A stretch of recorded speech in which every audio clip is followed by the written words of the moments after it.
जयकारा शेरावाली का बोल साचे दरबार की जय। आज मैं श्री दुर्गा सप्तशती पाठ का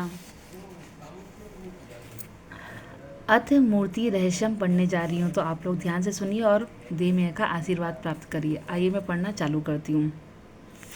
ऋषि कहते हैं, राजन, नंदा नाम की देवी जो नंद से उत्पन्न होने वाली है, उनकी यदि भक्ति पूर्वक स्तुति और पूजा की जाए तो तीनों लोगों को उपासक के अधीन कर देती है। उनके श्री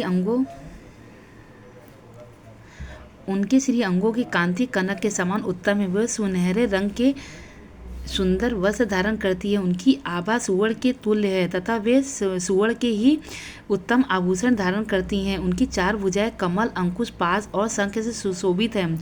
वे इंदिरा, कमला, लक्ष्मी, श्री तथा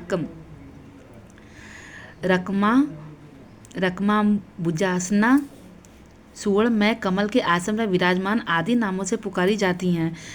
निष्पाप नरेश, पहले मैंने रक्तदंतिका नाम से जिन देवी का परिचय किया है, अब उनके स्वरूप का वर्णन करूंगा, सुनो। वह सब प्रकार के भयों को दूर करने वाली हैं। वे लाल रंग के वस्त्र धारण करती हैं।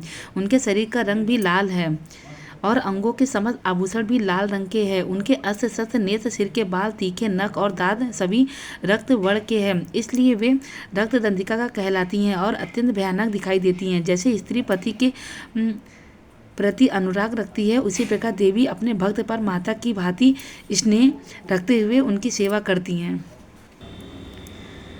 देवी रक्तदंतिका का आकार वसुधा की भांति विशाल है। उनके दोनों स्तन सुमेर पर्वत के समान, वे लंबे चौड़े, अत्यंत स्थूल एवं बहुत ही मनोहर हैं। कठोर होते हुए भी अत्यंत कामनी हैं तथा पूर्ण आनंद के समुद्र हैं। संपूर्ण कामनाओं की पूर्ति करने वाले ये दोनों स्तन देवी अपने भक्तों को पिलाती हैं। वे अपने चार भुजाओं में खड्ग, पान पात्र, मूसल और हल धारण करती हैं।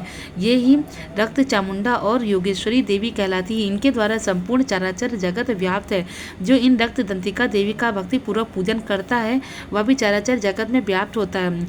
वह यथेष्ट भोगों को भोग कर अंत में देवी के साथ सायुक्त प्राप्त कर लेता है। जो प्रतिदिन रक्तदंतिका देवी के शरीर का या स्तवन करता है, उसकी वे देवी प्रेम पूर्वक संरक्षण रूप सेवा करती है। ठीक उसी तरह जैसे पतिव्रता नारी अपने प्रियतम पति की परिचर्या करती है।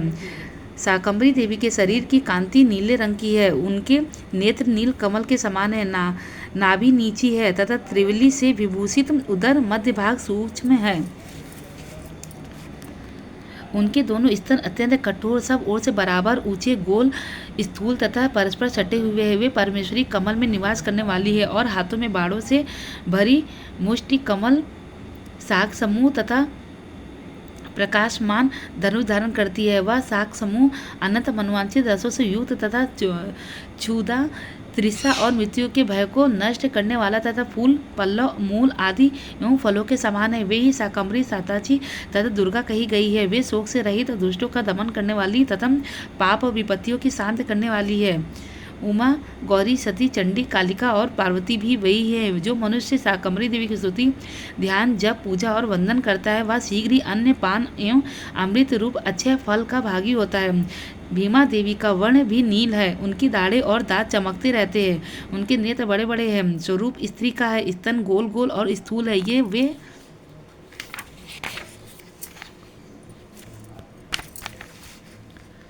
अपने हाथों में चंद्रहास नामक खड्ग, डमरू, मस्तक और पानपात धारण करती है।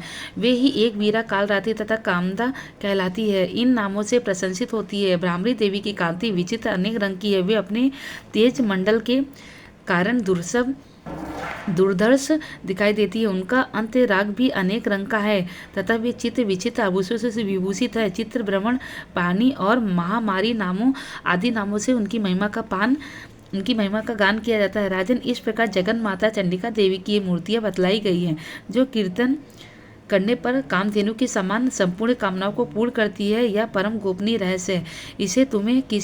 इसे तुम्हें दूसरे किसी को नहीं बतलाना चाहिए। दिव्य मूर्ति का यह आख्यान मनोवांछित फल देता है। इसलिए पूर्ण प्रयत्न करके तुम निरंतर देवी की जब आराधना में लगे रहो। सप्तशती के मंत्रों के पाठ मात्र से मनुष्य 7 जन्मों में उपार्जित ब्रह्म हत्या से दृश्य घोर पातकों एवं समस्त कलमर्शों से मुक्त हो जाता है।